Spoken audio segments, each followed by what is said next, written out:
Je voulais qu'on regarde vite fait les suites de l'affaire Epstein, parce qu'il s'est passé quand même des choses.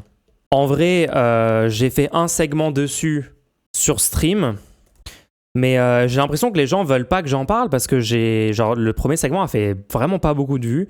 Merci pour le sub, Guigui Hazer. Par contre, je vois des youtubeurs faire des vidéos dessus, et ça a l'air de...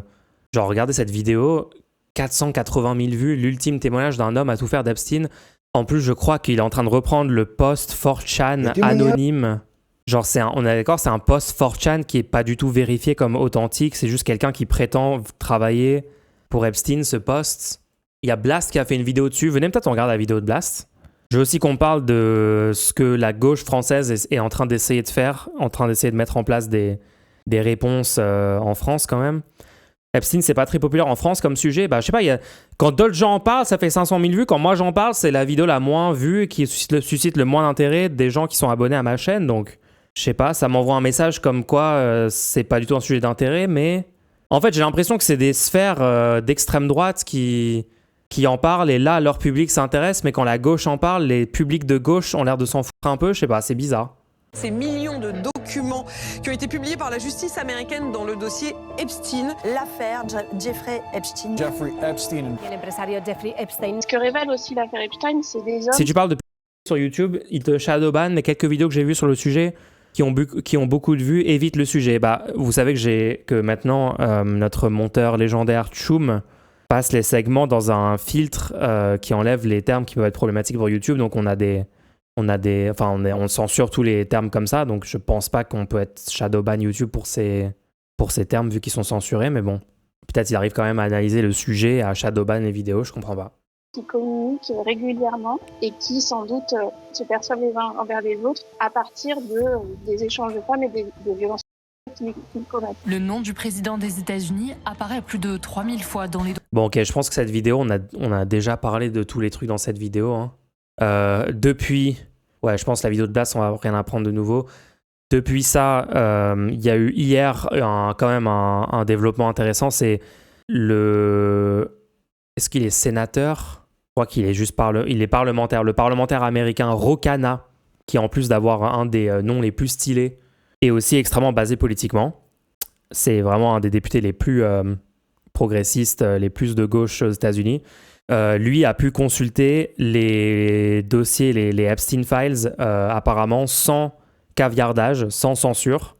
Et il a pris la décision politique d'arriver comme ça à l'Assemblée américaine et de balancer les noms de 6 hommes qui sont nommés dans les dossiers Epstein en exclusivité. Yesterday, Congressman Massey and I went to the Department of Justice to read the unredacted Epstein files. We spent about 2 hours there.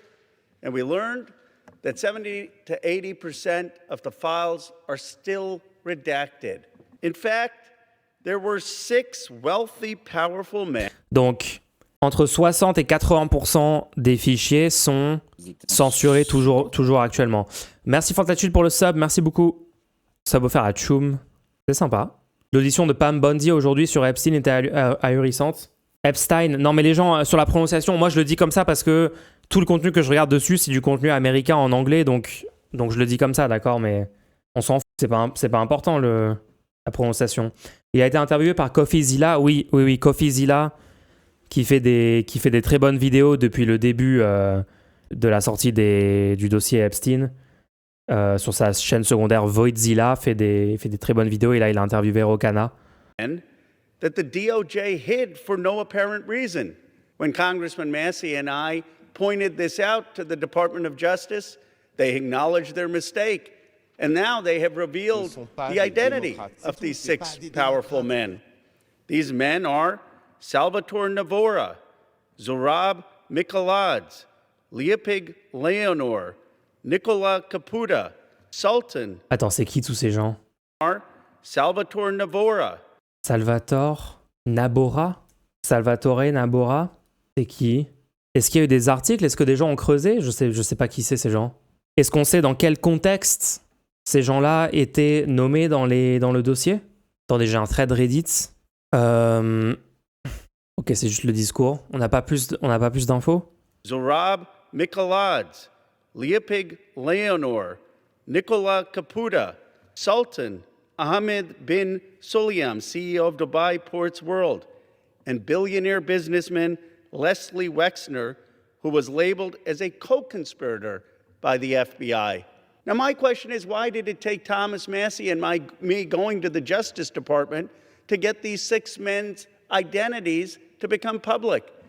And if we found 6 men that they were hiding, Le FBI a le droit d'investiguer à l'international. La plupart n'habitent pas aux US, mais ça ne devrait pas poser problème si l'envie y est de leur part. Douteux. Ah ouais, mais non, mais bien sûr que là, c'est tout l'inverse qui... Enfin, depuis le début du dossier, le truc le plus scandaleux, c'est évidemment l'absence d'investigation du FBI, de toutes les agences américaines qui étaient au courant, des autorités américaines, de la justice américaine et tout, qui font exprès de protéger tous ces trafiquants d'enfants, tous ces...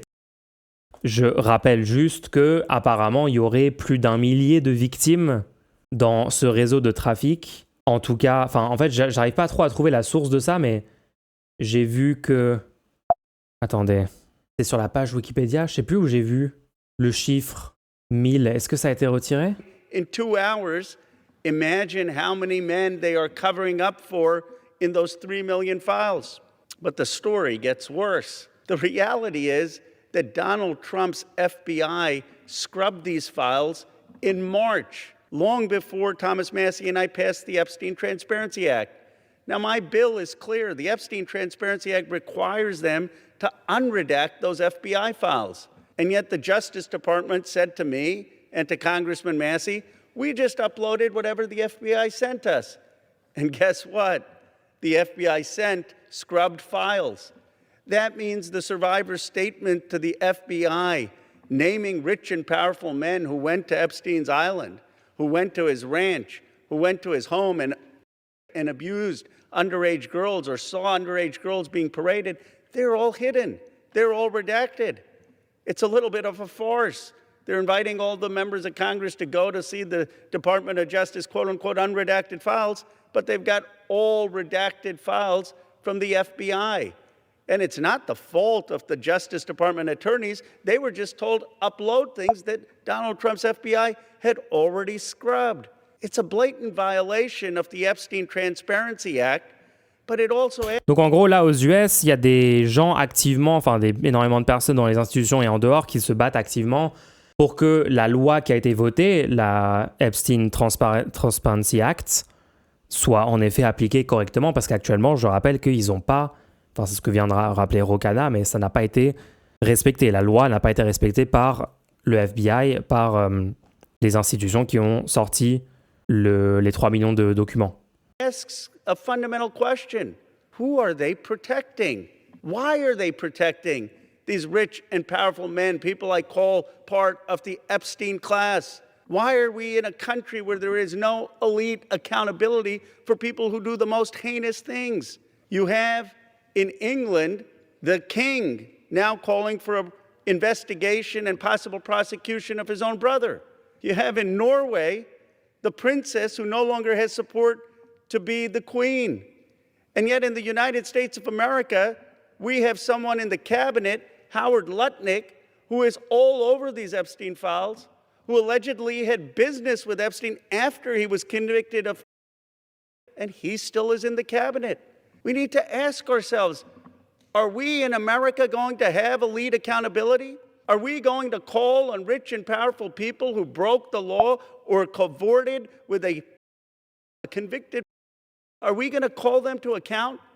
Are we going to have prosecutions for billionaires who went to this island and either underage girls or saw underage girls being and didn't say anything? Are we going to have investigations? I'll tell you what this is about.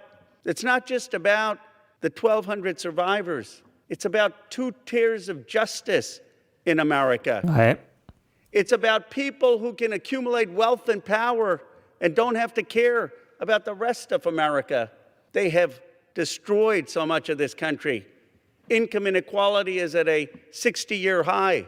Voilà, juste, c'est là que je l'avais vu, le chiffre de 1000. Sur la page Wikipédia de Jeffrey Epstein, le nombre de victimes qu'il a causé est listé comme étant plus de 1000 personnes. Donc je ne sais pas si c'est que des personnes mineures dans ces 1000 personnes, mais genre, c'est l'ampleur du truc. On est, encore une fois, on n'a vraiment pas toutes les... Il vient de dire 1200 victimes dans la vidéo, d'accord.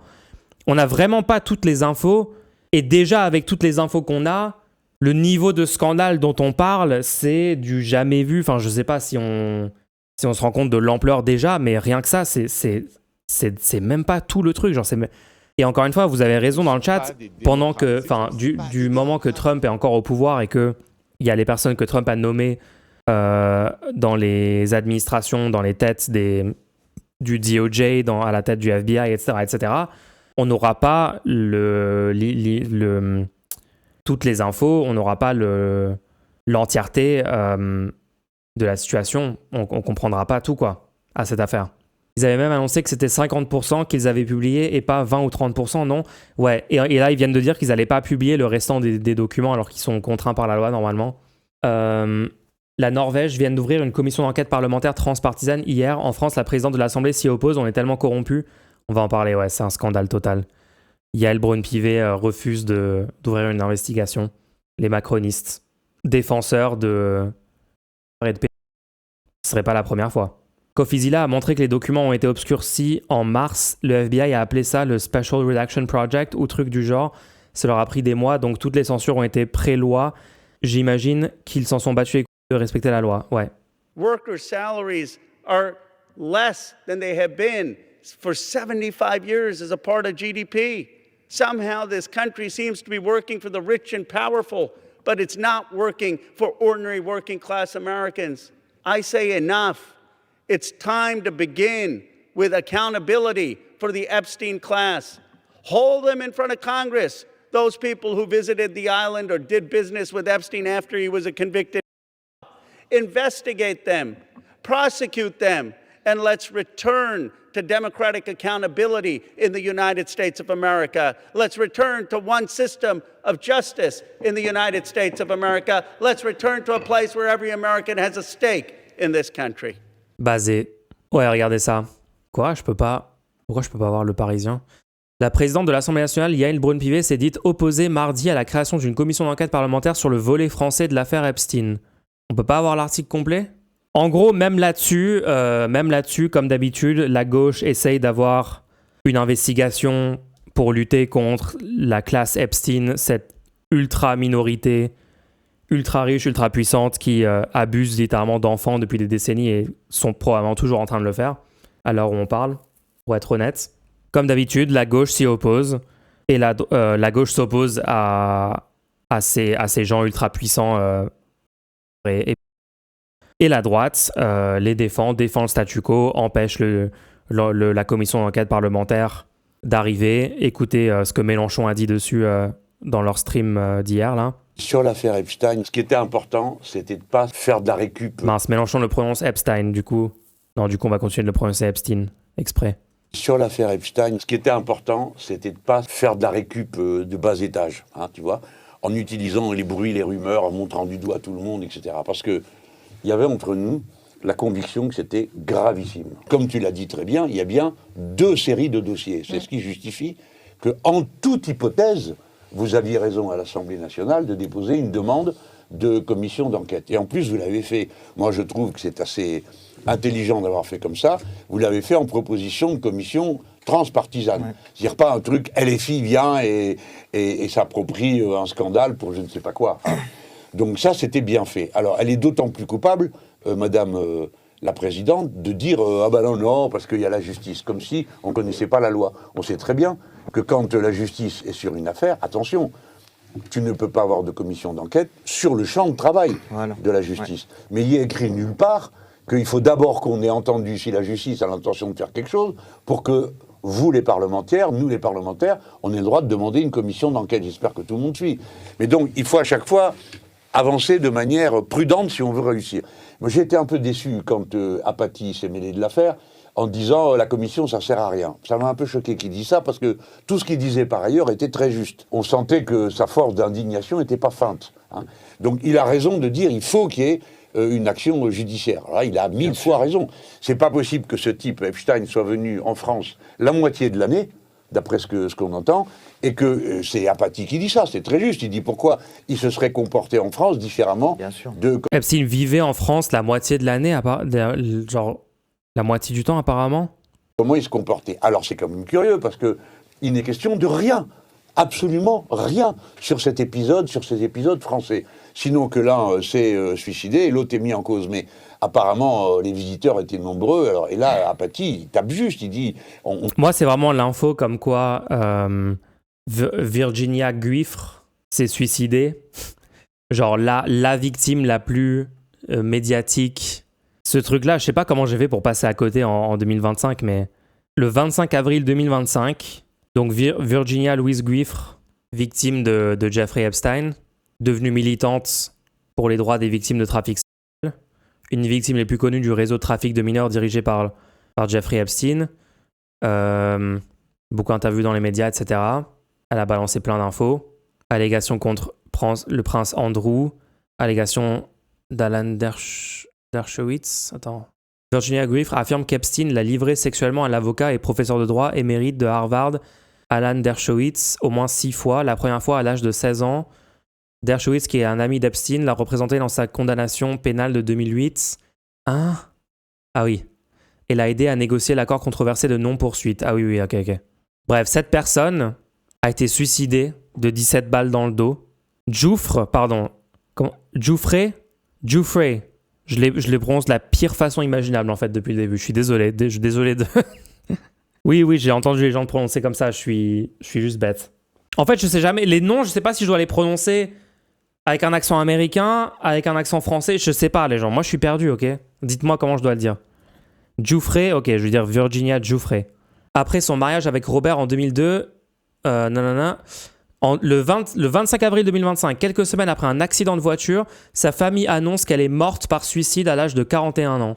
Toutefois, son père a publiquement exprimé ses doutes, affirmant le 1er mai qu'il croyait que quelqu'un s'était occupé d'elle, insinuant un possible acte extérieur.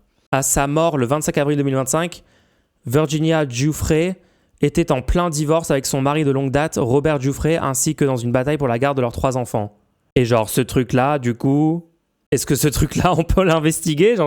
Pourquoi il n'y a jamais aucune investigation alors que 100% de ce qui se passe est littéralement le truc le plus suspect qui pourrait se passer à chaque fois? Elle est morte comment? An investigation is ongoing, but according to authorities, early indications show that the death is not suspicious. F*** you. Donc il y a une enquête en cours, mais les indications initiales indiquent que sa mort n'est pas suspecte du tout. Non, pas du tout. Il y a rien de suspect dans cette mort du tout. Pourquoi vous croyez ça? C'est comme le suicide de Jeffrey Epstein lui-même. Il n'y a rien de suspect. Son père a dit à Piers Morgan, à Piers Morgan, s'ils disent qu'elle s'est suicidée, c'est impossible que ça soit le cas. Quelqu'un l'a retrouvée. Attendez, son avocate a dit que sa mort n'était pas suspecte du tout. Ah ouais, ils n'ont pas pris la bonne avocate. Hein. The coroner will determine in due course the cause of death. Mais attendez, ça fait genre 1 an. Ils n'ont pas encore déterminé la cause de sa mort, ça n'a aucun sens. La BBC a noté qu'il y a encore très peu d'infos sur les circonstances personnelles de Madame Giuffre pendant les derniers jours qui ont précédé sa mort. D'accord. What the fuck? Tout est insane dans cette histoire. Hein. Puisqu'il y avait des caméras et des micros partout, comment ça se fait qu'on ne sache rien? Donc moi, j'insiste pour qu'on ne lâche pas les deux côtés. Le côté... En aucun cas le lâcher. Parce que là, moi, je te donne complètement raison. Si les criminels sont laissés en liberté, ça veut dire l'impunité.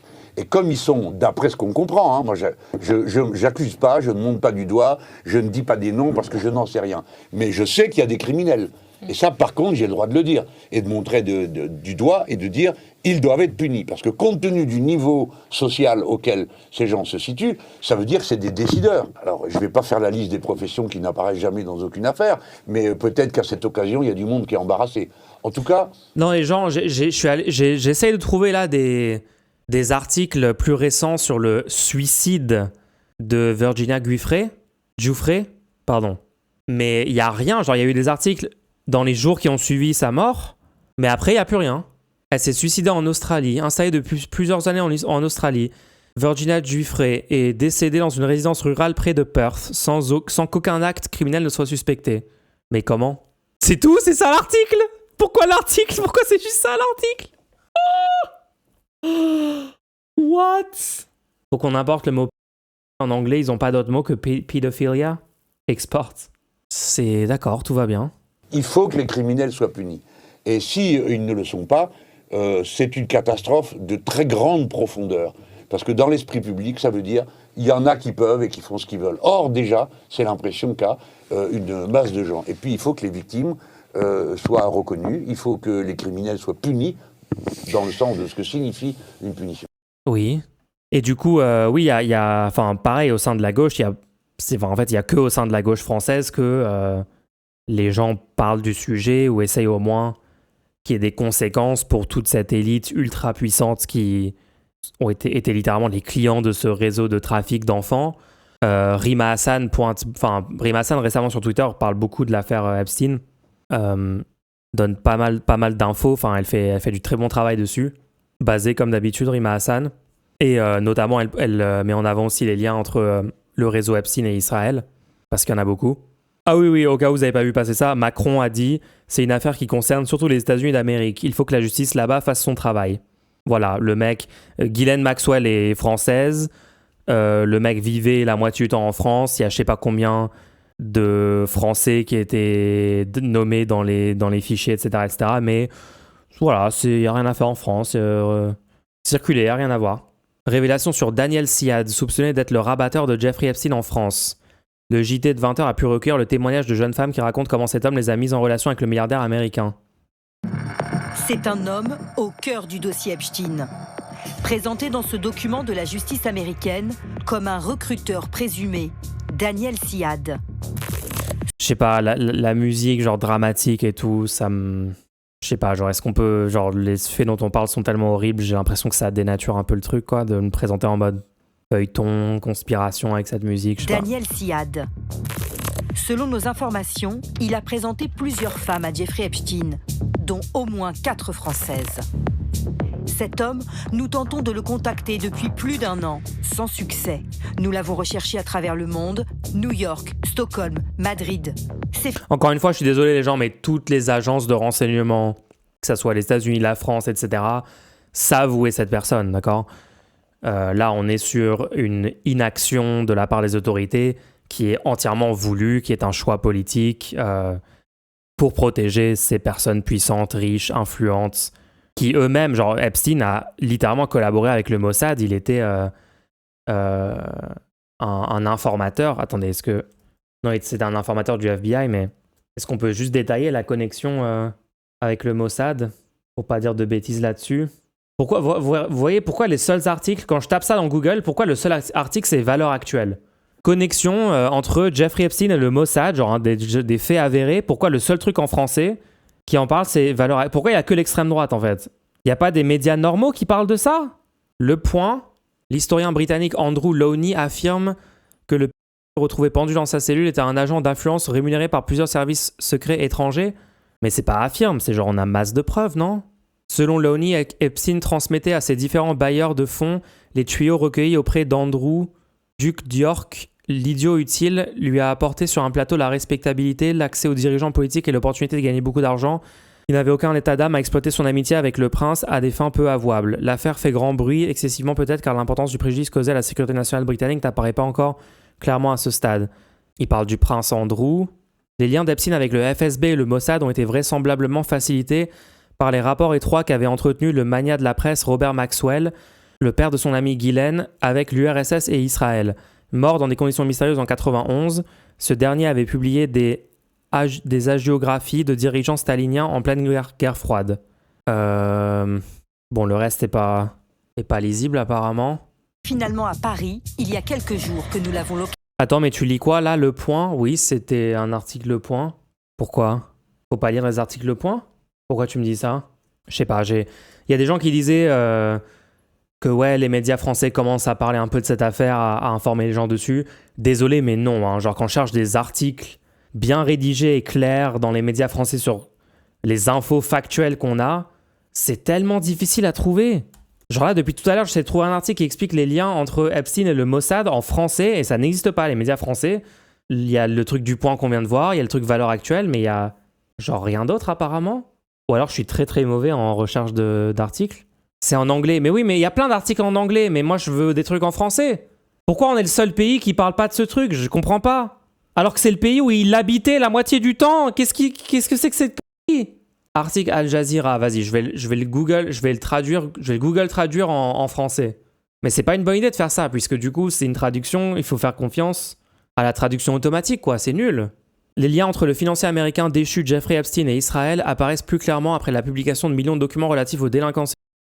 Ces documents ont révélé de nouveaux détails sur les relations d'Epstein avec des membres de l'élite mondiale, notamment l'ancien Premier ministre israélien Ehud Barak. Ils mettent également en lumière son financement de groupes israéliens, tels que les Amis des forces de défense israéliennes et l'organisation pro-coloniale Fonds national juif, ainsi que ses liens avec des membres des services de renseignement israéliens à l'étranger. C'est justement parce que c'est le pays où il restait la moitié du temps, ouais. 10 jours après la publication par le ministère américain de la Justice de millions de documents relatifs à Epstein, et 10 ans après sa mort, Epstein était-il un espion israélien? Bien que ces documents apportent des preuves supplémentaires à ceux qui pensent qu'Epstein était un agent des services de renseignement israéliens, nous ne pouvons pas l'affirmer avec certitude. Une note du FBI produite par le bureau de terrain du FBI à Los Angeles en octobre 2020 indiquait que l'une de ses sources en était tenue à croire qu'Epstein était un agent du Mossad coopté. Selon ce document, le financier déchu aurait été formé comme espion pour les services de renseignement israéliens. La source affirmait également qu'Epstein entretenait des liens avec les services de renseignement américains et allié par l'intermédiaire de son avocat de longue date, Alan Dershowitz, professeur de droit à Harvard, dont le réseau, selon la source comprenait de nombreux étudiants issus de familles fortunées. Parmi les personnes citées figuraient Jared Kushner, gendre et envoyé spécial du président américain Trump, et son frère Josh Kushner, tous deux présentés dans la note comme d'anciens étudiants.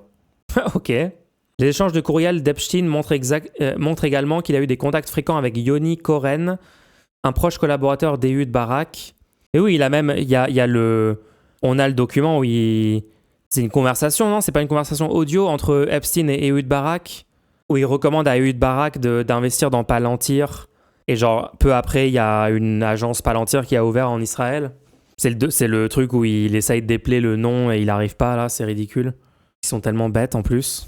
Donc il était proche collaborateur d'Ehud Barak, agent du renseignement militaire israélien, qui séjournait régulièrement à la résidence new-yorkaise d'Epstein et dont le traitement contre le cancer en 2012, selon les emails, aurait été financé par Epstein. Les liens avec Israël remontent à bien plus loin. Robert Maxwell, magnat de la presse britannique et père de Ghislaine Maxwell, ancienne compagne et complice d'Epstein, était depuis longtemps soupçonné d'être lié au service de renseignement israélien. De toute façon, il y a des liens avec tellement de pays, genre Russie évidemment. Apparemment, beaucoup des jeunes enfants, des jeunes filles enfants trafiqués par le réseau Epstein provenaient de Russie ou de pays de l'ex-URSS. Yougoslavie, non aussi, je sais plus, mais bon. C'est vraiment un réseau mondial, hein, c'est vraiment une dinguerie. Toute la famille Trump est mouillée. Ah oui, mais bien sûr, mais ça, on le savait déjà. Hein. C'est un homme au cœur du dossier Epstein. Présenté dans ce document de la justice américaine comme un recruteur présumé, Daniel Syad. Selon nos informations, il a présenté plusieurs femmes à Jeffrey Epstein, dont au moins 4 Françaises.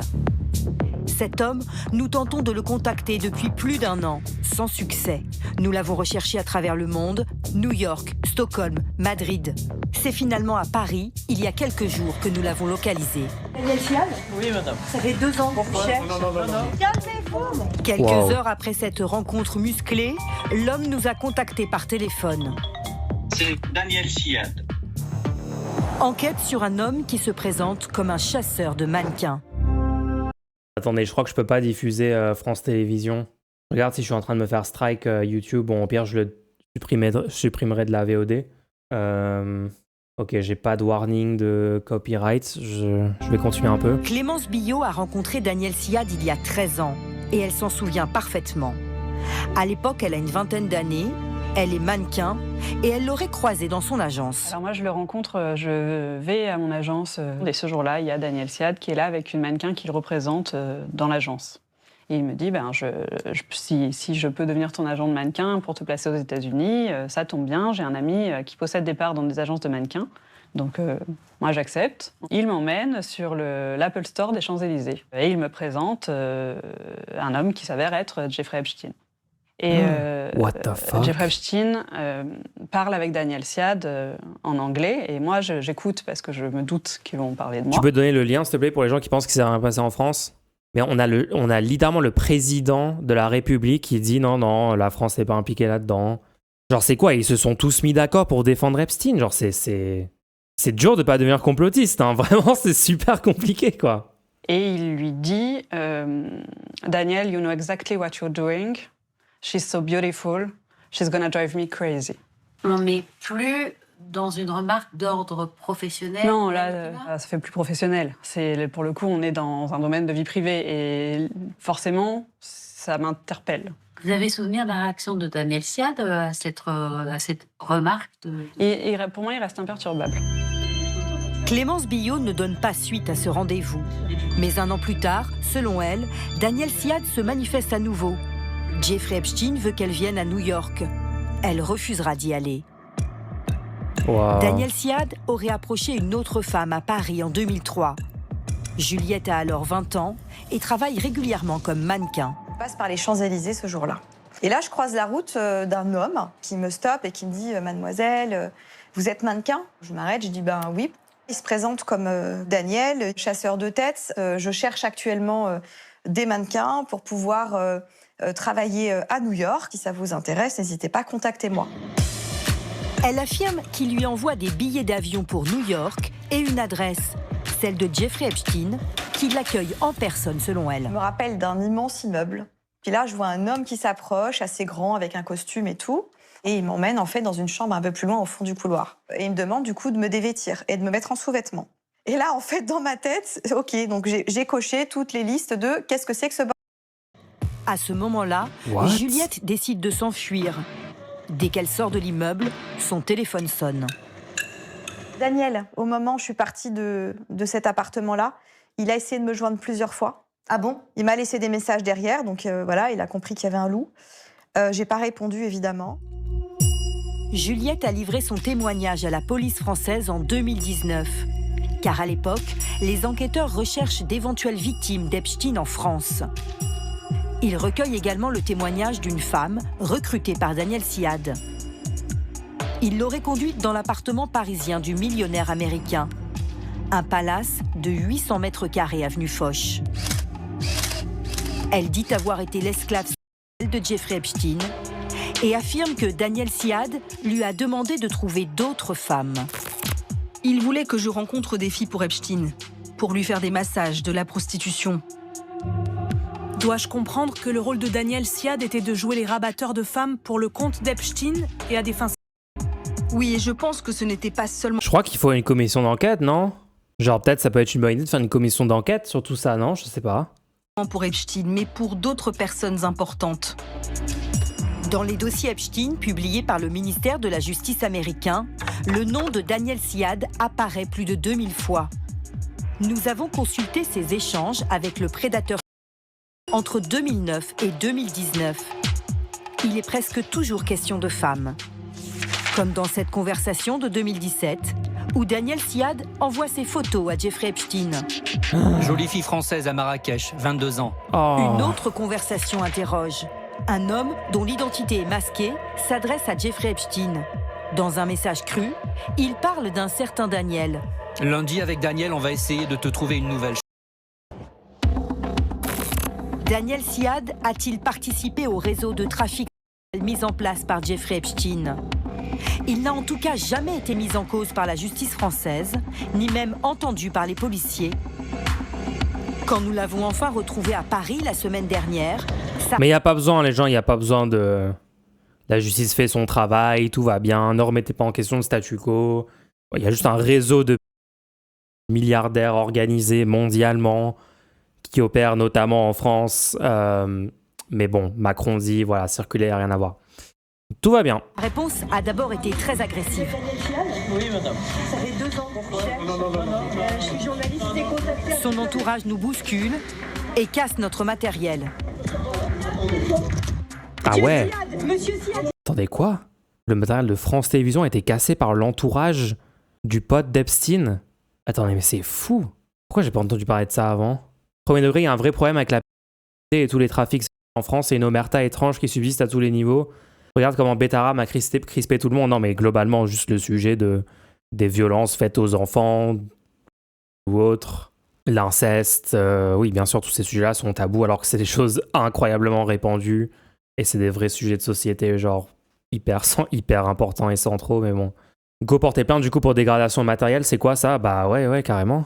Lui se retranche dans les toilettes. Nous sommes finalement jetés dehors. Quelques heures plus tard, Daniel Siad nous appelle pour, selon lui, rétablir la vérité.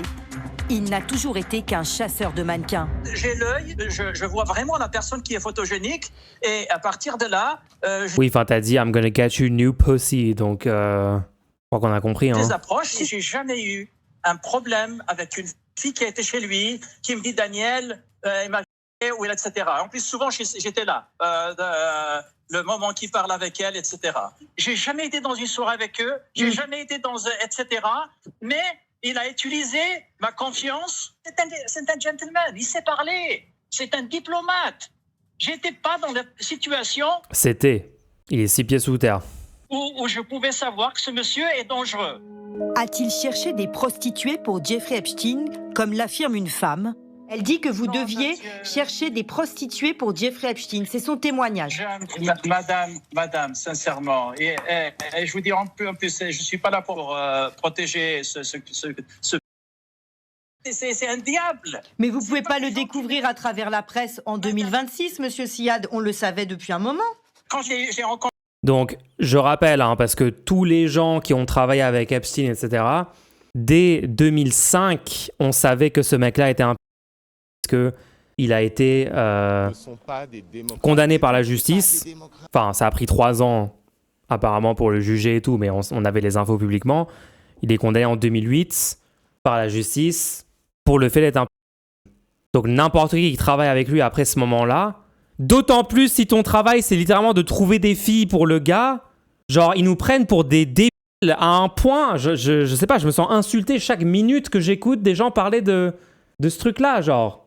faut que je le rappelle à chaque fois, la première condamnation de 2008. Accusé d'avoir mis sur pied un système très élaboré de trafic de mineurs, pour la plupart issus de milieux sociaux défavorisés, il encourt en 2008 la prison à perpétuité. Il conclut cependant un accord secret de non-poursuite avec les procureurs fédéraux de Floride, lui permettant de faire face à des chefs d'accusation allégés. En 2008, Epstein plaide donc coupable pour racolage de mineurs et négocie une peine de prison de 18 mois. Ainsi que l'immunité judiciaire pour ses complices. Il effectue sa peine dans des conditions particulièrement favorables, obtenant notamment le droit de se rendre à son bureau 6 jours par semaine. Aucune de ses victimes n'est informée que l'accord passé avec les procureurs, alors même qu'une loi l'impose. Rien n'a été respecté, tous les gens ont... Des emails divulgués dans la presse en 2018 révèlent que des procureurs ont été dépassés et impressionnés par le pouvoir d'Epstein, manifestant une immense déférence à l'égard de ses avocats. Le procureur Alexander Acosta, devenu secrétaire du travail dans l'administration Trump, sera contraint à démission en 2019 suite à ces révélations. Epstein est libéré au bout de 13 mois et inscrit sur la liste des délinquants. Il est visé par 2 accusations criminelles à la suite de l'accord passé avec l'accusation, tandis qu'à l'époque, les détectives fédéraux peuvent identifier 36 de ses victimes, dont certaines avaient moins de 14 ans. Genre tout ça a été connu en 2008. Nouvelles accusations en 2015, en 2016. L'affaire Epstein est un cas de trafic impliquant au moins 1000 mineurs et jeunes adultes où le protagoniste Jeffrey Epstein... Ah, j'en peux plus, les gens. Ils nous prennent vraiment pour des... Je lui dis, mais moi... Prostituée pour Jeffrey Epstein, comme l'affirme une femme. Elle dit que vous deviez chercher des prostituées pour Jeffrey Epstein. C'est son témoignage.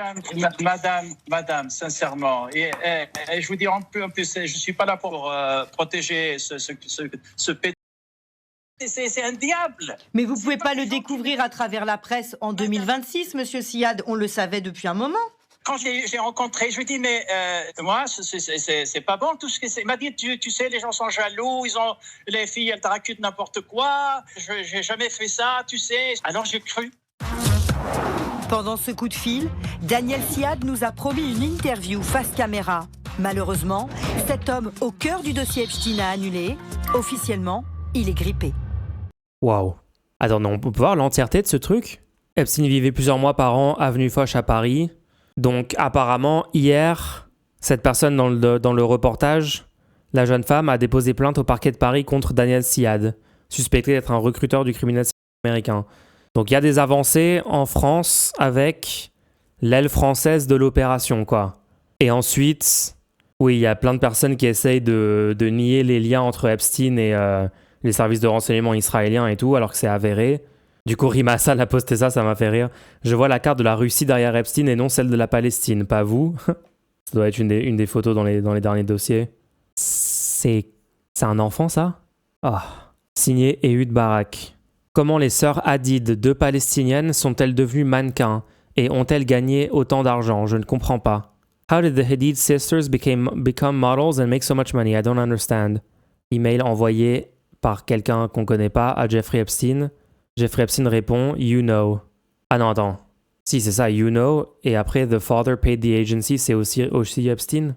Ouais, ils utilisent vraiment les emails comme des textos, en fait. Ils envoient 2 de suite, avec des petites phrases. La suite de la discussion... Non, mais là, je suis sur Twitter, je sais même pas si c'est vrai, en fait, ce qu'on est en train de regarder. Le diplomate Fabrice Haïdan est franco-israélien. Décembre 98 jusqu'à mars 2000, il effectue son service militaire en Israël. Tandis qu'il était envoyé à l'ONU par la France, il a fait l'objet d'un rapport du FBI en 2013 pour consultation de fichiers. Il reprendra ses fonctions en France sans conséquences judiciaires. Gérard Haro était au courant. Ambassadeur en Israël, chroniqueur Le Point. Fabrice Haïdan a fait bénéficier Jeffrey Epstein d'informations diplomatiques de service et de ses réseaux à l'international. Il envoie par exemple via son adresse mail professionnelle des documents et des rapports à Epstein en personne. Il a poursuivi sa carrière au Quai d'Orsay puis à l'UNESCO auprès d'Audrey Azoulay et à la Banque Rothschild. D'accord. Est-ce que lorsque...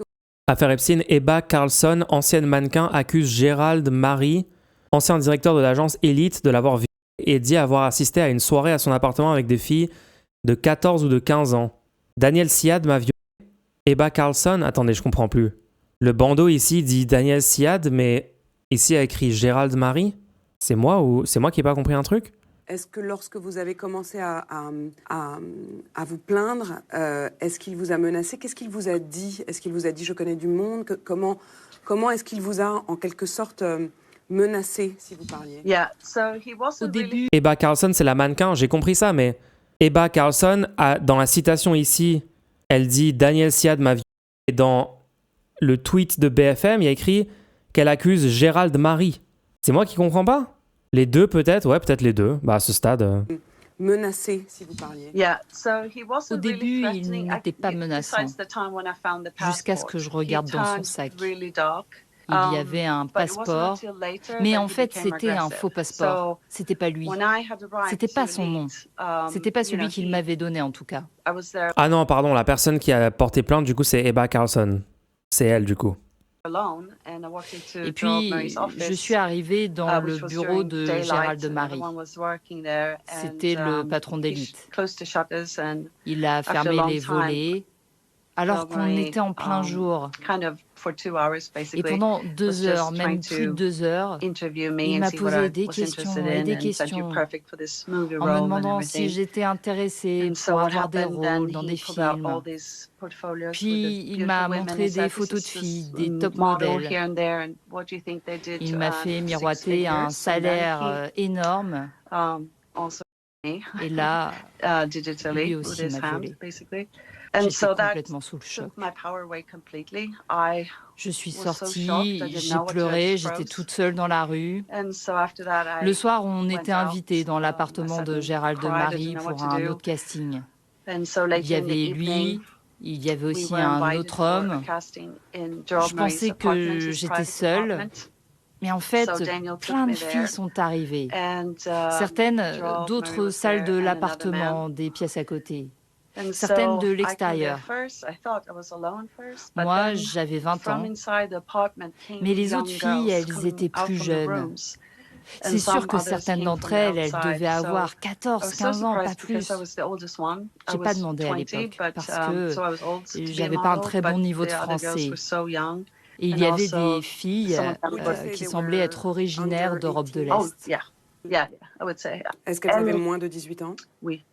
Absolutely. I would say they were I don't know, I could guess 50, I don't know, 14, 15, maybe the youngest, but definitely there were 7. C'est horrible. Après, du coup, pourquoi pas l'avoir dit plus tôt? Ou peut-être qu'elle l'a dit plus tôt, je sais pas. J'ai du mal à comprendre. Hein. Ebba Carlsson. Et Macron veut pas qu'on en parle, ouais, c'est une dinguerie. S'il y a encore des victimes qui ne sont pas connues, qui ont peur de parler, c'est vraiment important, souligne Ebba Carlsson sur France Inter mercredi. L'ancienne mannequin suédoise Ebba Carlsson. Jusqu'à présent, Daniel Siad avait été mis en cause par des femmes de manière anonyme comme étant l'un des recruteurs présumés d'Epstein. Rappelle l'avocate. Là, dans les publications récentes, on voit qu'il y a eu des échanges qui montrent qu'il présentait des jeunes femmes à Epstein. Alors, le débat va porter sur la connaissance qu'il avait ou non de l'exploitation ultérieure. Bah là, du coup, il est accusé de viol.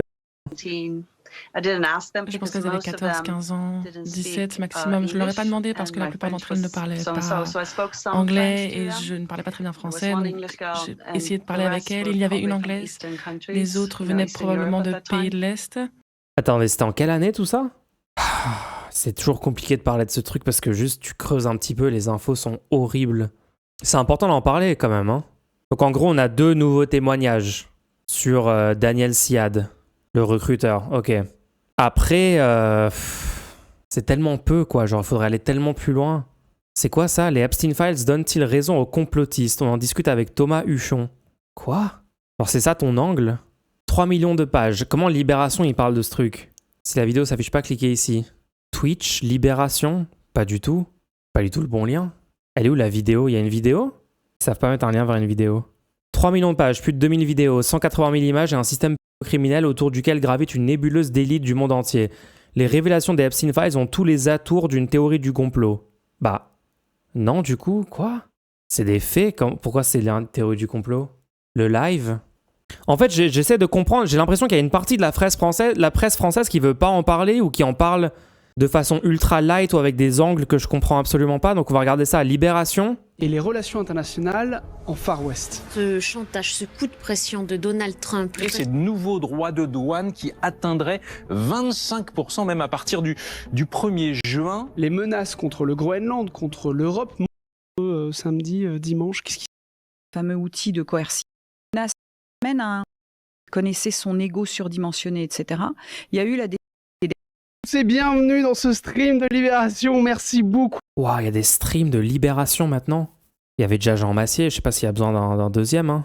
Beaucoup de nous en rejoindre, je vois qu'il y a déjà quelques petites personnes dans le chat, on a Oumé95, on a le gueuloir, tiens il va bien gueuler, Santa s'attarde à analyser le plus possible, et aujourd'hui on veut s'attarder au lien entre les Epstein Files et le complotisme, parce que quand même, un système autour duquel gravite une nébuleuse d'élite du monde entier.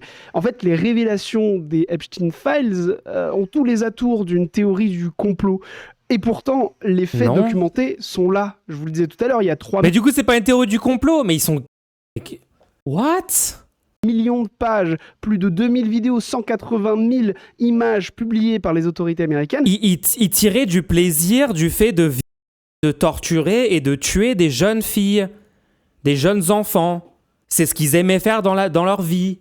C'est documenté. Pourquoi il dit théorie du complot? Genre est-ce que c'est un truc où ils n'arrivent pas à être OK avec le fait que les gens les plus puissants de ce monde sont comme ça, techniquement, factuellement? Genre, ils n'arrivent pas à... Ça colle pas avec leur vision du monde. Genre, je sais pas, ils ont un truc de méritocratie et donc forcément, les gens tout en haut du système doivent être des personnes bien méritantes ou je sais pas quoi. Je sais pas, je comprends pas l'angle. C'est quoi ça? Un malaise face au débat Epstein Files par Fabrice Arfi? Je dois faire part d'une sorte de petit malaise sur le débat public autour des fichiers Epstein. Pourquoi? Parce que d'un côté, moi je ne suis pas de celles et ceux qui vont dire évidemment les complotistes ont raison avec l'affaire Epstein. Pourquoi ils parlent des complotistes? Je vois pas le rapport avec les complotistes. Grosse affaire qui sort, pourquoi il ne faut pas en parler? Non, c'est ça les médias en fait. C'est pour ça qu'on n'entend pas parler dans les médias parce qu'ils pensent comme ça, ils ont ce truc de ah non mais si on en parle on va valider une théorie du complot alors que c'est genre avéré, du coup c'est pas une théorie du complot. Non, mais pour autant si la première question qu'on se pose vis-à-vis... Parce que c'était une take de complotiste de dire qu'il y avait un complot. Les gens, la théorie du complot, QAnon, toutes les théories du complot qui sont venues de la sphère alt-right américaine, des forums par exemple 4chan et tout, littéralement, c'est ce que voulait Epstein et le gang de gens autour d'Epstein. Ils voulaient que les gens tombent là-dedans et pensent que Donald Trump était le sauveur, était Q, celui qui allait révéler l'élite pédocriminelle mondiale, etc. C'est ce que eux voulaient. Genre, il y a eu la rencontre entre Christopher Poole, dit Moot, un des fondateurs de 4chan/Paul, le board politique qui était un cercle d'extrême droite qui a lancé plein de ces théories du complot et tout. Genre, je pense que c'était complètement dans l'intérêt, justement, de la classe Epstein de faire croire à tout le monde qu'il y avait un complot parce que c'est littéralement eux qui étaient en train de le faire. Genre, réfléchissez, eux, ils avaient intérêt à ce que, quand les gens parlent de ça et parlent de ces choses-là, ils étaient disqualifiés en tant que complotistes, alors que c'est littéralement ce qu'ils étaient en train de faire, mais pour de vrai, dans la vraie vie. Ça peut alimenter le complot des élites LGBT et du lobby juif. C'est quoi la théorie du complot du lobby juif? Genre, il y a la théorie du complot antisémite originelle des nazis, par exemple, que les juifs dominent le monde secrètement, contrôlent les banques, machin, tout ça, c'est la théorie du complot antisémite. Après, genre, j'ai l'impression qu'en ce moment, il y a des gens, quand certains parlent du fait que Epstein avait des liens avec le Mossad, genre avérés, à travers Ehud Barak et d'autres personnes, j'ai l'impression qu'il y a des gens qui disent « Oula, est-ce que ça, c'est pas complotiste de dire ça ?» Vous voyez ce que je veux dire? Genre, c'est pareil, genre, c'est pas antisémite ou complotiste ou problématique de parler du lobby sioniste dans le sens du mot sioniste originel, pardon. Genre, oui, par exemple, il y a des lobbies ultra puissants qui défendent les intérêts de l'extrême droite israélienne au sein du gouvernement américain. Et en France aussi, avec Telnet, enfin, ça c'est un lobby, mais c'est un lobby d'un État, c'est l'État d'Israël. C'est pas le lobby juif, vous voyez la grosse différence en fait. Dès que tu parles d'Israël, mais j'ai l'impression que, vu que leur stratégie c'est d'amalgamer la critique de l'État d'Israël, de la politique menée par l'État d'Israël et l'antisémitisme, bah c'est ça qui crée toute la confusion, quoi. Elnet, j'ai dit Telnet, pardon les gens, je suis fatigué, merci de me reprendre. Non, Telnet, c'est autre chose. Oui, Elnet, lobby pro-israélien qui assiste des partenaires européens pour contrer les critiques envers Israël et Europe. Israël en Europe. Il est inscrit en France comme lobby auprès de l'Assemblée nationale depuis novembre 2024. Mais comme tous les États ont des lobbies qui essayent d'influencer d'autres pays, aller dans le sens de leurs intérêts. De tous ces documents. Mais pour autant, si la première question qu'on se pose vis-à-vis de tous ces documents, c'est est-ce que ça ne va pas alimenter le complotisme ou un sentiment anti-élite, j'ai l'impression qu'on est coincé entre deux murs dont il est temps de les écarter très fort pour laisser place à ce qu'ils comptent, les faits, okay. Les faits, et les regarder en face, parce que c'est documenté. Cette histoire de qui emporte de haut... Ok, Fabrice Arfil a la bonne take, pardon, j'ai peut-être jugé un peu hâtivement au début, je pensais qu'il allait partir sur un autre truc. Pour nous, bien sûr, mais d'un côté, tu as les conspis qui vont dire « on vous avait prévenu » et les pro-Israël, ils vont dire que c'est antisémite de questionner le lien avec Israël. Responsable de la société. En fait, on s'en fout, enfin, d'accord, ok, on s'en fout, faut quand même parler du problème. Genre, c'est un truc avéré, enfin... industrielle, économique, culturelle. Les gens, moi j'ai juste l'impression qu'il y a des gens, peut-être que j'ai tort, mais j'ai l'impression qu'il y a des personnes du côté progressiste, du côté de la gauche et tout, qui veulent pas en parler parce qu'ils ont ce truc genre ah ouais ça va alimenter je sais pas quoi. Et du coup quand tu recherches des infos sur l'affaire Epstein, qui est évidemment un scandale mondial d'ampleur, c'est du jamais vu, c'est le truc le plus de premier plan imaginable, tu vois, avec littéralement des familles royales impliquées, des élites, des présidents, des anciens présidents, tous les pays, machin, qui se retrouvent sur une île pour torturer et tuer des enfants. Genre, c'est peut-être... Ouais, c'est un sujet, quoi. C'est un sujet politique un tout petit peu. Ça va être un sujet majeur pendant des années, je pense. Et du coup, vu qu'il y a des gens qui veulent pas en parler ou n'en parlent pas suffisamment, en tout cas, j'ai l'impression que c'est à peu près juste de dire ça. Quand je tape Epstein, quand je tape des trucs comme ça, je vois masse de chaînes d'extrême droite qui font des vidéos dessus, qui ont des centaines de milliers de vues. Et je sais pas, genre, je trouve qu'il y a un souci. Genre, pourquoi c'est principalement l'extrême droite qui couvre le truc? J'ai l'impression, en tout cas en France, hein, peut-être que j'ai une vision biaisée parce que c'est la France. Politique, elle existe. Et l'affaire Epstein et ce que nous montrent les 3 millions de documents, c'est vrai qu'il met la barre très haut dans l'abject. Mais tout ce qui relève de l'intérêt général n'est pas simplement de savoir si un tel ou une telle est complice de... Cet homme est le produit d'une complaisance mondiale. Il a acheté cette complaisance pour pouvoir faire prospérer ses crimes. Exactement. Ouais. Et toutes ces images nous montrent que... Mais comment Libération, comment ton angle pour traiter le sujet Epstein, c'est pourquoi les complotistes ont en fait tort. Genre, c'est hyper bizarre. Il y a effectivement des jeunes femmes qui ont bien été brutalisées, agressées sexuellement dans les propriétés d'Epstein, sur son île privée. 1200 enfants, enfin 1200 victimes, dont beaucoup d'enfants. Il y a en effet des jeunes femmes, combien, genre, tu peux quand même nous donner des chiffres pour qu'on se rende compte de l'ampleur du truc ? Qui a un réseau d'influence autour de ce... qui implique des figures célèbres, un petit Bill Clinton, réseau, ouais. Donald Trump, Elon Musk, le prince Andrew. Ce réseau existait bel et bien, et aujourd'hui certains en subissent les conséquences, à l'instar de Jack Lang ou Pierre Mandelson en Grande-Bretagne. Alors, sur les réseaux, forcément, vous vous en doutez, les sphères complotistes s'en donnent à cœur joie. C'est bon, on avait raison, ça fait des années qu'on décrit une élite décomplexée qui commet des crimes à la gloire de Satan. Alors, est-ce que ces sphères complotistes avaient vraiment vu juste ? Est-ce qu'elles avaient non, du coup. raison avant tout le monde ? Et je vous spoil un petit peu, la réponse évidemment est non. Mais on va essayer de comprendre pourquoi.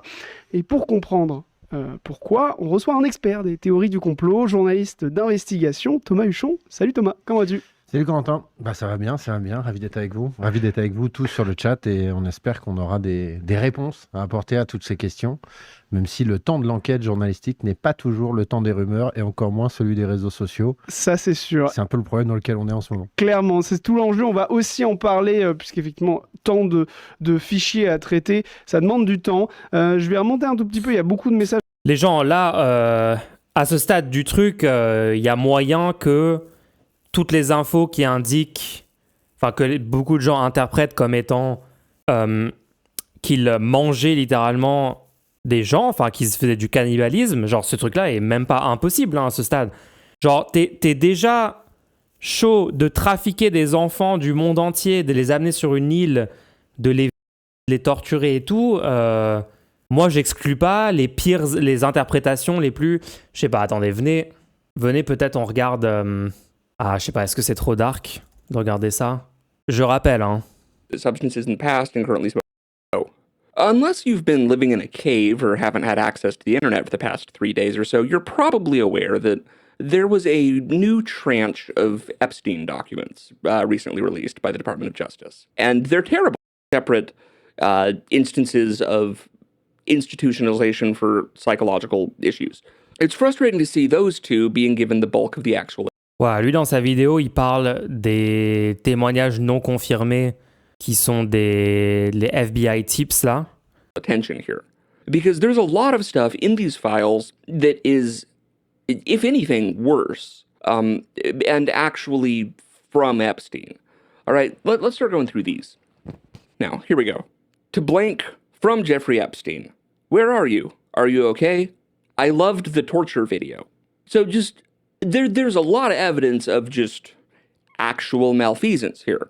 Fun fact, the person that this is being sent to, by all indications, was Benjamin Netanyahu. Donc non, apparemment, ça c'est faux, c'est pas Netanyahu. Hein. Il aurait dû enlever cette partie de la vidéo, ça a été... Credit to right now to thank Krushiki Supply. Now this one is a tip that actually seems to have more credibility to it. This originated from the Southern District of New York U.S. Attorney's Office and was sent along to the FBI. I got a really strange phone call is the subject line. Importance normal. This guy's name is blank, number is blank, mother's name is blank. So he tells me that he and his mother have been kidnapped several times and brought across state lines because he is the son of a hitman/drug dealer, blank. He did not know that Jeffrey Epstein was one of the men in the group that ordered the kidnapping of him and his mother until he saw his picture in the paper. He was tortured by this group, and he recognized the face in the paper as one of the people that ordered the kidnapping and watched with his very affluent group torture him and his mother and kill his attorney. He reported the kidnapping several times to Special Agent Blank in Orange County, California. Sorry, I have to send you the phone calls I get. Blank, victim witness... Désolé, je vais pas tout traduire, les gens. Je vais pas tout traduire à l'oral. Vous avez la traduction en français dans les sous-titres traduits automatiquement, mais coordinator, USAO, SDNY. This is more interesting. Now, there are a lot of emails in here referring to pizza in very strange ways. This is one from Roy Hodges to Jeffrey Epstein from Saturday, March 9th, 2013. I wanted to let you know the crew really appreciated the pizza today. Thank you for letting us do that. On voit pas les sous-titres, ils sont partis. CIA, anglais, généré automatiquement vers français. Pourquoi ça marche plus? Roy instead calls I get. Il y avait pas les sous-titres il y a 2 secondes? Ah, traduire automatiquement. Français, ça disparaît, d'accord. Bon, bah je les mets en anglais, je sais pas du tout ce qui se passe. From Saturday, March 9th, 2013. I wanted to let you know the crew really appreciated the pizza today. Thank you for letting us do that. Roy and Stephanie Hodges. Here you go. This one is from Blank, and it's just a... La traduction marche pas, les gens. Vous voulez que je fasse quoi, genre? Sous-titres, traduire automatiquement. Français, le truc disparaît. Attendez, peut-être j'y vais avec un autre navigateur. J'ai envie quand même que le stream soit assez accessible aux gens qui écoutent. C'est quand même important. Parfois, c'est un problème. Past and currently smokes marijuana. That doesn't really matter. Blank reported being, and then in parentheses, by his great uncle since the age of 5 until age 22. Blank described meeting Epstein at a yacht club in state, of which his relatives were members, first at age 5 and later at age 8. Blank states he was raised by Epstein in 2000 on a large yacht, 9 out of whatever, as well as by former President William J. Clinton. Blank states the also current President Trump, along with his wife Melania, were present during the said yacht trip in 2000. And then in parentheses, Trump was not married to his current spouse, Melania, until 2005. Blank reports while being by Epstein and Clinton, he was in a heavy drug-induced state. Blank reports that all the above incidents were recovered repressed memory. Ouais, alors pizza, sur les pires endroits, les plus sombres recoins d'Internet, etc., pour parler d'images en anglais, CP, il y a des gens qui utilisaient le terme cheese pizza. Ça, c'est genre un terme d'Internet connu depuis longtemps, quoi. Hein. Donc là, on voit que dans les emails, Jeffrey Epstein, il parlait de pizza beaucoup. Il parlait de jerky aussi, on va voir ça après. Until he began therapy sometime in 2016, approximately. Blank offered no supporting or corroborating evidence or witnesses that could be contacted. Blank appeared to me emotionally unbalanced and not intoxicated. At this time, it is not recommended that any investigative resources be expended concerning Blank's claim. So that's good to keep in mind. And then following this, I'd like to add a few other points disclosed by the purported victim. While on this yacht, he witnessed African-American males having sex with white blonde females, all of whom... C'est réel ou c'est conspi? Je comprends pas ta question. Genre, j'ai un podcast, c'est quoi ce podcast? Bref, j'essaie de trouver une source française qui explique le délire, mais c'est une alerte glaçante que la police française a lancée le 24 mars. Elle dénonce une nouvelle forme de communication codée utilisée sur le réseau sur TikTok. Le symbole en question, un simple emoji pizza au fromage. Derrière cet apparent clin d'œil innocent se cache en réalité une signification bien plus sombre. Cheese pizza donne en anglais les initiales CP, également celle de... C'est pas un complot, enfin je sais pas, c'est pas complotiste. C'est un truc qui existe, genre je sais pas comment vous... Pour moi ça c'était venu avec le lore Pizzagate, bah je sais pas quoi répondre, je sais pas ce que tu veux dire. April 2nd, 2016. A blanked out email address sends an email with the subject line, The Pizza Monster. It appears to include an image and then a shocked emoji and then sent from my iPhone. Jeffrey Epstein replies, she looks pregnant. And then the original sender of this replies later that month, April 26th, you mean radiating a soft glow with the look of bliss and excitement. Yeah, that's the pizza. Here's one from Blank to Jeffrey Epstein vacation at gmail.com. Subject, Viru. Attachment, Viru Equity Research Brookline. This is better than a Chinese cookie. See attached. Let's go for pizza and grape soda again. No one else can understand. Go KNO. Go no. Which is a term that seems to recur throughout this. To and from. Est-ce qu'on en est sûr de cette histoire de pizza? Ça semble tiré par les cheveux? Non. Je sais pas, les gens, si votre approche à cette affaire, c'est... Si un truc semble tiré par les cheveux, bah du coup, on va partir du principe que c'est faux. Est-ce que ça semble tiré par les cheveux un réseau mondial qui comprend des présidents, des chefs d'État, des membres de familles royales, des milliardaires de plein de pays, des trafics de milliers de personnes, dont plein de filles mineures de 13 ans, 14 ans, avérées, condamnées par la justice, machin. Non, désolé, à ce stade, il n'y a rien qui est tiré par les cheveux. Genre, désolé, hein, je vais partir du principe que c'est largement possible que les gens dans ce réseau se référaient. Ne confondez pas Pizzagate et le mot-clé pizza. En fait, arrêtez de parler de théorie du complot. Là, on parle de choses qui sont vraiment arrivées. Attention, les emails d'Epstein qui ont été sortis par le département de la justice américaine, c'est un truc qui a vraiment eu lieu dans la vraie vie, en fait. D'accord ? Est-ce que vous arrivez à distinguer la réalité et la fiction ? L'affaire Epstein a vraiment eu lieu. On n'est pas sur un truc de fiction. Je sais pas trop comment vous l'expliquer mieux que ça, mais... Are both redacted. On ne parle pas de la théorie du complot Pizzagate, on parle de l'affaire Epstein. C'est deux sujets complètement différents. Subject: Alert, send pizza to Bobby at 1 p.m. Don't know why they need to redact who that's from. From. Genre cet email, c'est un vrai email en fait. Don't know why they need to redact who that's from. From Daphne Wallace, sent to Jeffrey Epstein. May I bring in your slice of pizza to you? Respectfully, Daphne. 6 p.m. That's an odd email to get. So here's one. So it's just from blank. Subject: slicing a pizza to blank. And it just says hilarious, and then apparently it has an image. This gets forwarded to someone else, a bunch of Hebrew text. It gets forwarded to a guy named Yadin Dudai with subject forward slicing a pizza. It gets forwarded again to Prime Minister Ehud Barak, and Ehud Barak forwards it to Epstein, writing just FYI. Mince, j'ai remis la version sans les sous-titres, pardon. Du coup, c'est pour ça que c'était complètement désynchro. Attendez, je reprends là. Seems to recur throughout this. To and from are both go no, which is slicing a pizza. Ehud Barak, former Prime Minister of Israel. Funny, equivalent to people that feel that on leap year they get an extra say. But something to remember, the official FBI investigation into Jeffrey Epstein was called Operation Leap Year. So that seems to be connected. Slicing a pizza. What does that mean? This is from Jeffrey Epstein to Michael Wolff. Achilles heel, misspelled. Melania, transcript. Melania also focused on dates of star before birth of Barron or after. They also now have 2 army people escorting her kids to school. Smiley face, which is a bizarre email. Ouais. This one is from blank to blank. That's been redacted. Subject: huge problem. Hi, Ricky. I'm sorry, I know that you were busy, but a bunch of my old emails have disappeared, and they are very important. In my inbox, I have a subfolder named Leap Year, and it looks like everything earlier than September 2007 is now gone.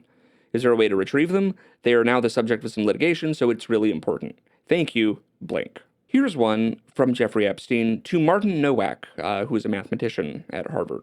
Subject: blank. And then the email just reads, did you torture her? Torture appears to be a recurring theme here. This is from Jeffrey Epstein to blank. How about a hit list for next subjects to ice cream boarding, my version of torture? Then the person he sends it to replies, what is ice cream boarding? Je sais pas s'il y a des gens qui ont vu des infos plus à jour que ça, parce que ça c'était il y a maintenant une semaine, et il y a des gens qui parfois rajoutent du contexte à ces emails, qui mettent en doute les pires interprétations possibles de ce qu'ils sont en train de dire. Waterboarding with ice cream? I imagine Peut-être que depuis on comprend mieux le contexte de ces trucs. Hein. C'est juste que genre il y a aucun média, littéralement les gens, il y a aucun média français qui parle de ces emails, qui les analyse, qui nous aide à comprendre. Genre du coup on est, oui désolé, on est obligé de regarder, soit d'aller nous-mêmes creuser les PDF horribles des emails sur le site, etc. Soit regarder des vidéos de gens qui ont essayé de creuser et qui remontent des infos. Genre, je sais pas, ouais, quand il y a genre la majorité de la profession de journalisme qui apparemment fait rien, s'en fout de ce truc, n'en parle pas, je sais pas. Today's torture for you, all the food and talk about food and cooking of food and gorging oneself. Happy Turkey Day anyways. Ice cream boarding? So the explanation that seems to make the most sense that I've seen is that ice cream is used as a slang term for methamphetamine, and this would refer to forcibly overdosing someone with meth, which is like a well-known thing. Bon. A person whose first name appears to be Susan, just because they kind of half-assed their redaction here. No one will lie to you and get away with it from me. No one, whoops is correct, sent from my iPhone. Eva Dubin wrote, Mary Kennedy found dead in her backyard, sent from my Verizon Wireless BlackBerry. Jeffrey Epstein replies, whoops. Here is Jeffrey Epstein sending the leaked Podesta emails to Peter Thiel. Here we go. Here's one. Hello, Inside Edition is asking if Anthony Weiner is expected to testify against Jeffrey Epstein, or if Mr. Weiner has cooperated in any way prior to Mr. Bon, ok, il va couvrir plein de trucs, mais bref. Puis après, il y a tout le truc avec Jerky, genre est-ce qu'ils sont en train littéralement de manger des gens. Bon, maintenant Libération. Waouh, la différence d'infos qu'on a entre Libération et les files eux-mêmes, quoi. Hein. Dans le chat. Attends, je prends mon carnet. Vas-y, prends ton carnet. Bon, il y a le souci des complotistes. Ah voilà, on a Provence TV par exemple qui disent le souci des complotismes souvent vote Staline. Donc rappelle que sous Staline. Oh, voilà, j'ai pas bien compris ce message. En tout cas, on va lancer cette discussion. Si jamais vous avez des questions sur les Epstein Files, sur le rapport de la désinformation autour de ces files, est-ce que vous en avez vu passer? Si oui, partagez-les nous, on pourra en discuter. Thomas, je voudrais te poser une première question. Si tu avais entendu parler de l'affaire Epstein avant d'en savoir quoi que ce soit, si quelqu'un, par exemple, autour de ta table à dîner t'avait raconté il y a ce réseau, etc., est-ce que tu aurais considéré ça comme une théorie du complot infondée ou pas? Bah, en fait, ça dépend est-ce qu'elle est fondée ou pas. Qui sont ces gens? Comment? Genre, il y a eu des complots dans l'histoire de l'humanité. Parfois, dans l'humanité, parfois il y a des humains qui complotent pour faire des choses en secret. Genre, dans la tête de ce type de personnes, c'est des choses qui sont impossibles. Je sais pas, tous les ans en France, il y a des entreprises qui sont condamnées pour entente illicite. Par exemple, les entreprises de télécom qui s'arrangent pour fixer des prix entre eux, pour se dire « Ah ouais, on va tous augmenter le prix de ce type d'abonnement-là en même temps de 5 €. Venez, on fait tout ça parce que du coup, on peut tous se faire du profit. Vu que le marché est en situation d'oligopole, j'ai qu'à rencontrer avec les décideurs de 5 grandes entreprises. On se met tous d'accord pour augmenter les prix. Et il y a des... En justice française, il y a des condamnations qui sont publiques. On sait qu'ils sont condamnés pour entente illégale. Est-ce que c'est un complot? Oh, il y a des groupes de gens dans des pièces qui se rencontrent, qui façonnent des plans secrets entre eux. Bah en fait, oui. Oui, ils façonnent des plans secrets entre eux pour leurs intérêts. Oh, j'en peux plus. Donc du coup, est-ce qu'un complot a eu lieu ou pas? Bah faut regarder, est-ce qu'il y a des faits qui le corroborent? Pour les ententes illicites, il y a des faits qui l'ont corroboré, il y a eu des condamnations, après des enquêtes en justice. Le dossier Epstein, du coup, c'est pas un complot, c'est avéré. Enfin... Je crois pas. En fait, je crois que toute la question n'est pas tant l'affaire Epstein ou le complotisme. Toute la question, c'est qu'est-ce qu'on sait et qu'est-ce qu'on peut dire. Le problème du complotisme, c'est pas tant d'avoir tort ou d'avoir raison, c'est par expérience plutôt qu'ils ont tort, mais qu'ils ont tort dans l'interprétation du monde qu'ils font, des faits qui leur sont présentés. On sait même pas de quoi, enfin à ce stade, la catégorie complotiste, on comprend même plus de quoi ils parlent, quoi. Pourquoi c'est ça le sujet? C'est pas parce qu'on a la preuve, par exemple, qu'il existe une collusion entre un certain nombre d'hommes politiques, de financiers, d'artistes avec Jeffrey Epstein, eh bien que... Je rappelle que LFI a été attaqué par toute la presse française mainstream parce qu'ils ont utilisé le terme financier. Ils ont dit le problème en France, c'est pas les immigrés, c'est les financiers, et tout le monde a dit oula, c'est antisémite de dire les financiers. Je sais pas, c'est une catastrophe. Que tous les hommes politiques, tous les gens qui font de la finance, tous les artistes sont en... Mulch, pour être précis, je dirais que les complots, c'est quand une partie des élites contre une autre pour prendre le pouvoir. Quand c'est toutes les élites contre le peuple, ça s'appelle une guerre des classes. Bah, il y a quelqu'un à un moment sur un plateau qui avait dit que le marxisme est une forme de complotisme. Genre, si tu crois qu'il y a des intérêts de classe, il y a une classe capitaliste, il y a une classe de travailleurs, et ils ont tous les deux des intérêts... Enfin, toutes ces deux classes ont des intérêts propres et sont en guerre l'une contre l'autre matériellement dans la société, chacun pour défendre leurs intérêts. Genre, il y a quelqu'un qui avait dit à un moment que ça, c'était complotiste. Hein. Ça rentrait dans le complotisme de penser que la bourgeoisie défend ses intérêts collectivement contre le prolétariat. C'est compliqué. Collusion dans une espèce d'énorme complot international. En fait, il y a une différence entre les faits et il y a une différence entre leur interprétation. Ce qui est important, je pense, aujourd'hui, c'est malheureusement pour ceux qui voudraient tout savoir tout de suite, eh bien de respecter le temps de l'enquête, le temps du travail journalistique, le temps de la vérification. Ok. Et du coup, c'est quoi on peut avoir une estimation du temps du coup que ça va prendre à faire des articles dessus? Parce que même si ça paraît peut-être insupportable d'entendre ça, parce qu'il y a des vraies victimes, parce qu'il y a une vraie organisation, parce qu'il y a un vrai complot autour de Jeffrey Epstein, et que les vrais complots existent. C'est un truc que les complotistes reprochent toujours aux fact-checkers, c'est de nier l'existence des complots. Mais c'est pas ça le travail des fact-checkers. C'est pas de nier l'existence des complots, c'est de révéler des vrais complots, pas d'aller dans des élucubrations qui ne veulent rien dire. Donc, il se trouve que moi, l'affaire Epstein, j'en entends parler depuis très longtemps. Voilà. J'en entends parler depuis très longtemps parce que déjà, Jeffrey Epstein était une figure à la fois un petit peu médiatique, un petit peu connue, qu'il a été condamné déjà à la fin des années 2000. C'est ça qui est terrible. 2008, la première condamnation d'Epstein, et dans les fichiers qu'on découvre, c'est que les gens étaient en contact avec lui et continuaient à dealer avec lui après cette condamnation et après une longue enquête qui révélait déjà plusieurs choses. Qui révélait déjà qu'il avait commis des crimes sexuels. Et surtout, Jeffrey Epstein, quand il est condamné... Oui, maintenant il est en train de dire ce que je disais. Là on est d'accord, oui. En 2008, il n'est pas condamné par la justice. En fait, j'étais surpris initialement par l'angle d'approche du truc sur... Genre, c'est vraiment... J'ai l'impression que c'est un peu un truc franco-français aussi, le truc de... Du coup, les complotistes... Est-ce que c'est complotiste ou pas de parler de l'affaire? Enfin, tu sais, c'est bizarre, les angles. Là, du coup, maintenant, il est en train de dire des choses réelles, oui. Je suis innocent. Il est condamné en faisant ce qu'on appelle aux États-Unis un plea bargain, donc un plaidé coupable. Donc il reconnaît les crimes qui lui sont reprochés. Donc je crois qu'il y a quand même... Là, je regarde vraiment ça par curiosité. Moi, j'essaie de comprendre comment les médias traitent le sujet. Le premier truc qu'il faut dire, c'est que tous les gens qui ont continué à fréquenter Jeffrey Epstein, qui ont travaillé avec lui, qui ont fait des affaires avec lui après 2008, ne peuvent pas nous dire aujourd'hui qu'ils ne savaient pas.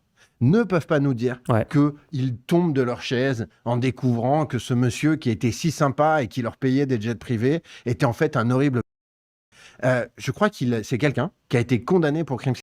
Et ça montre bien quelque chose qui, à mon avis, est réel. C'est une forme de tolérance, à la fois dans les milieux autorisés, comme disaient les inconnus, pour les plus anciens qui nous regardent. Eh bien, il y avait une forme de tolérance à fréquenter des... Parce que Jeffrey Epstein, c'est clairement un... Mais c'était vrai de Harvey Weinstein. Le système marche trop lentement. Et tu parles de cette réflexion un peu anti-système parce que c'est l'une des réflexions sources de beaucoup de complotistes depuis des années. La réflexion anti-système. Oui, après... Mais... Ok.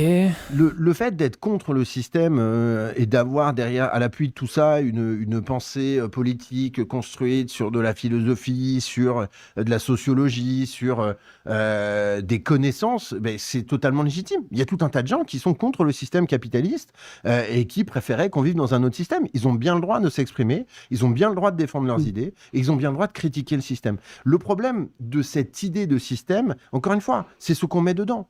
Si on dit le système, machin... D'ailleurs, j'aime pas trop dire les complotistes. Oui. Ça veut pas dire grand-chose. Il y a plein de gens qui adhèrent à des théories du complot qui n'adhèrent pas du tout à d'autres. Le complotisme est aussi une matière compliquée. Et les gens qui adhèrent à ces idées ne sont pas tous à adhérer à la même idée. Ils n'adhèrent pas tous à la totalité des théories du complot qui existent. Si on prend...